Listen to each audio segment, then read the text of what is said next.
Ramoji group chairman Cherukuri Ramoji Rao అస్తమించారు. 88 ఏళ్ల రామోజీరావు ఇవాళ తెల్లవారుజామున 4:50 తుది శ్వాస విడిచారు. పలువురు రాజకీయ, సినీ, వ్యాపార రంగ ప్రముఖులు సంతాపం తెలిపారు. బీజేపీ అగ్రనేతలు నరేంద్ర మోదీ, అమిత్ షా, అద్వానీ, రాజ్నాథ్ సింగ్ రామోజీ మృతిపై దిగ్భ్రాంతి వ్యక్తం చేశారు. కాంగ్రెస్ చీఫ్ ఖర్గే, ముఖ్య నేతలు సోనియా గాంధీ, రాహుల్, ఇతర ముఖ్య లీడర్లు సంతాపం తెలిపారు. ఇక తెలంగాణ, ఏపీ ముఖ్య నేతలంతా సంతాపం ప్రకటించారు. ఆయనతో ఉన్న అనుబంధాన్ని గుర్తు చేసుకున్నారు. ప్రభుత్వ లాంఛనాలతో అంతిమ సంస్కారం నిర్వహించాలని అధికారులను ఆదేశించారు ముఖ్యమంత్రి రేవంత్ రెడ్డి. టీడీపీ అధినేత చంద్రబాబు, మాజీ ఉపరాష్ట్రపతి వెంకయ్యనాయుడు ఆయనతో ఉన్న అనుబంధాన్ని గుర్తు చేసుకున్నారు. ఇట్లా ఈ రోజున ఆయన లేరు మనకు అన్నది ఒక తీరని లోటు.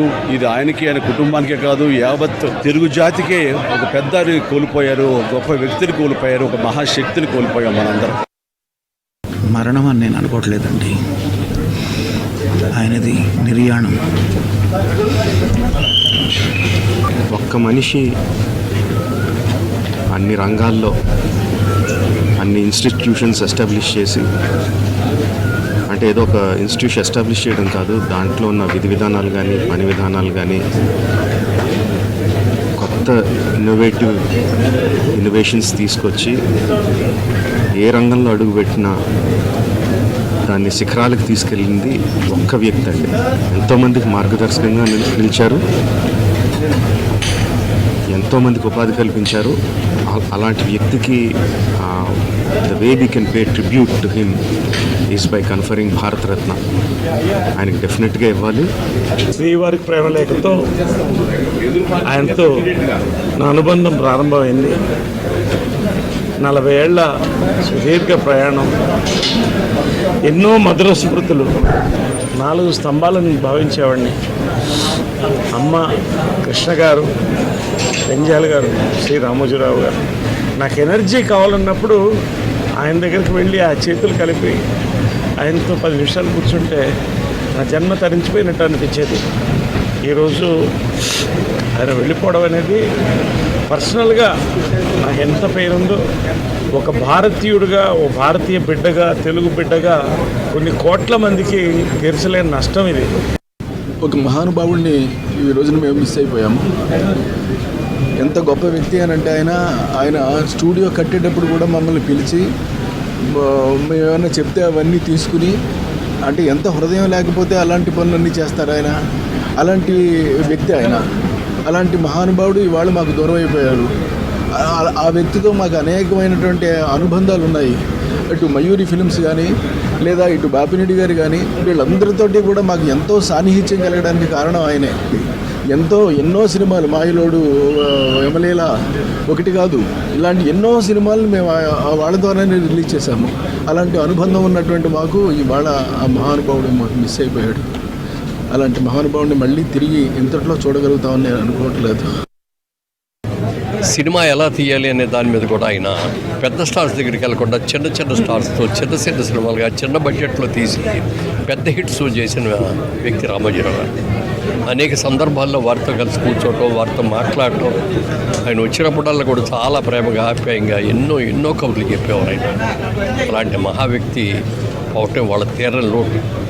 భారత ప్రభుత్వం కూడా పద్మవిభూషణ్ బ్రహ్మాండమైన గౌరవించారు మన భారతదేశ ప్రభుత్వం. నా ప్రగాఢమైన సానుభూతిని తెలియజేస్తున్నారు. నమస్తే. ఎనీ టైం లైఫ్లో if you want an example, ఒక మనిషి ఆయన ట్రూ ఒరిజినల్ నేచర్ ప్రకారమే లైఫ్ లీడ్ చేయగలగాల. And he led his life in his original true nature. Anyone who wants to learn about leadership can learn from him. Man who proved that follow your path and success will be there. దేశ రాజకీయాలలో, పత్రికా రంగంలో, ప్రసార రంగంలో ఆద్యుడు, ఈ దేశానికే ఆదర్శంగా నిలబడి ప్రతిపక్ష పాత్ర పత్రికలు, ప్రసార సాధనాలు పోషిస్తాయని నిరూపించిన వాడు. రామోజీరావు గారి అంత్యక్రియలను అధికారిక లాంఛనాలతో నిర్వహించమని చెప్పి ఆదేశాలు ఇవ్వడం జరిగింది. రామోజీరావు గారు చనిపోవడం అనేది ఒక తీరని లోటు. నిన్న చనిపోయే వరకు ఆయనకు ఒకటే కోరిక, నా కోరిక అంతా కూడా నేను అనునిత్యం పనిచేసి పని చేస్తూ పనిలో చనిపోగలిగితే అది నాకు ఆనందంగా ఉంటుంది. అంతేకాదు నేను చేసే ప్రతి నిమిషం నేను బ్రతుకున్నంత వరకు ప్రజల కోసం పనిచేయాలి, పని చేస్తూనే ఉండాలని చెప్పిన వ్యక్తి రామోజీరావు గారు. ఆయన ఎప్పుడు కూడా ధర్మం సైడే ఉన్నాడు, అదేవిధంగా పనిచేశారు. అందుకే ప్రజల్లో కూడా ఒక అచంచలమైన విశ్వాసం ఆయన పైన. ఎందుకంటే నేనేం కోరుకున్నానంటే ప్రమాణ స్వీకారం తర్వాత వచ్చి వారికి కలవాలని అనుకున్నాను. పాపం ఆయన ఎంత ఇబ్బంది పెట్టారు ఈ ప్రభుత్వాలు గత దశాబ్దంన్నర కాలంలో. పాపం ఆయన ఎన్ని తట్టుకొని ప్రజలకి చైతన్యం చేసి ఆయన అండగా నిలబడ్డారు. అలాగే తెలుగు చిత్ర పరిశ్రమకు సంబంధించి కూడా ఈరోజు ఇంత ఇన్ఫ్రాస్ట్రక్చర్ ఇక్కడ డెవలప్ చేశారంటే అది హైదరాబాద్లో ఎంత అద్భుతంగా తెలుగు చిత్ర పరిశ్రమ ఉందంటే ఆయన కాంట్రిబ్యూషన్ చెప్పలేను. జనసేన తరపు నుంచి, నా తరపు నుంచి వారికి నా సంతాపం తెలియజేస్తాను. హెల్త్ ఎలా ఉంది అని ఆ ఎంక్వైరీ కూడా చేసి ఫోన్ చేశారు ప్రధానమంత్రి గారు. ఇవాళ ఈ ఖబరు దొరికినాక నన్ను వెంటనే వెళ్ళమని వారి ఆదేశం మేరకి నేను ఇక్కడ వచ్చాను. సందర్భం very sad situation for us, but condolences for all his fans and followers.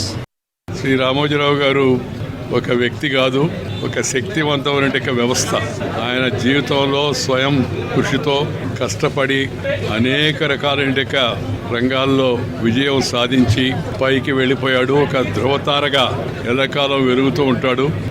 ఎప్పుడు కలిసినా చిరునవ్వుతో భారతదేశం గురించి, అదేవిధంగా తెలుగువారు ఎక్కడున్న తెలుగువారి గురించి, తెలంగాణ గురించి, ఆంధ్రప్రదేశ్ గురించి మాతో ఎన్నో సందర్భాల్లో గొప్పగా చాలా విషయాలు, గతం గురించి, భవిష్యత్తు ఎలా ఉండాలనే దాని గురించి కూడా చాలా గొప్పగా చెప్పిన మహానుభావుడు రామోజీరావు గారు. మా పార్టీ తరఫున ప్రగాఢమైన సానుభూతిని కూడా తెలియజేస్తూ వారి ఆత్మకు శాంతి చేకూరాలని మనస్ఫూర్తిగా ప్రార్థిస్తాం. ఇట్లా ఈ రోజున ఆయన లేరు మనకు అన్నది ఒక తీరని లోటు. ఇది ఆయనకి, ఆయన కుటుంబానికే కాదు, యావత్ తెలుగు జాతికే ఒక పెద్ద కోల్పోయారు, గొప్ప వ్యక్తిని కోల్పోయారు, ఒక మహాశక్తిని కోల్పోయాం మనందరం. భాషా సంస్కృతి, పత్రికా స్వేచ్ఛ, ప్రసార మాధ్యమాలు అన్నింటికీ కూడా రామోజీరావు గారు ప్రతీక అని చెప్పుకోవచ్చు. అనేక సందర్భాల్లో ప్రజాస్వామ్య పరిరక్షణ కోసం, ప్రజల కోసం వాళ్ళు పెరుగని పోరాటం చేసినటువంటి పోరాట యోధుడు. తెలుగు ప్రజలు ఎవరు కూడా రామోజీరావు గారిని ఉదయం నుంచి సాయంత్రం వరకు, రాత్రి పడుకునే వరకు కూడా వాళ్ళ జీవితంలో ఒక భాగమైనటువంటి రామోజీరావు అనేటటువంటి ఒక వ్యవస్థ ఇవాళ నిష్క్రమించినందుకు విచారిస్తూ ఈ ప్రాంతానికి సంబంధించిన అనేక సామాజిక సమస్యలు కూడా పత్రికాముఖంగా ఎప్పటికప్పుడు బయటికి తీసుకొని వస్తాం. ప్రభుత్వ పరంగా వాటన్నిటి పరిష్కారం కోసం కూడా వారు చేసిన ప్రయత్నాన్ని కూడా ఈ సందర్భంగా మనందరం గుర్తు చేసుకోవాల్సినటువంటి అవసరం ఉంది. వారి కేంద్ర రాష్ట్ర ప్రభుత్వాలు ఎప్పుడు కూడా గౌరవిస్తూ అనేక రకాలైనటువంటి గౌరవ పురస్కారాలను అందించినటువంటి విషయం కూడా మనందరికీ తెలిసింది. వారి మరణం నిజంగా ఒక లౌకిక వాదంతో కూడినటువంటి ఒక తాత్వికవేత్త ఆయన.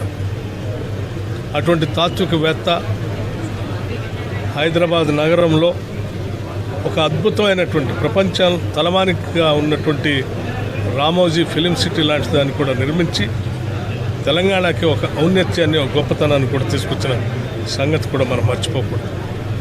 అటువంటి వారు ఈరోజు మనందరి నుంచి దూరం అవటం చాలా బాధాకరంగా ఉంది.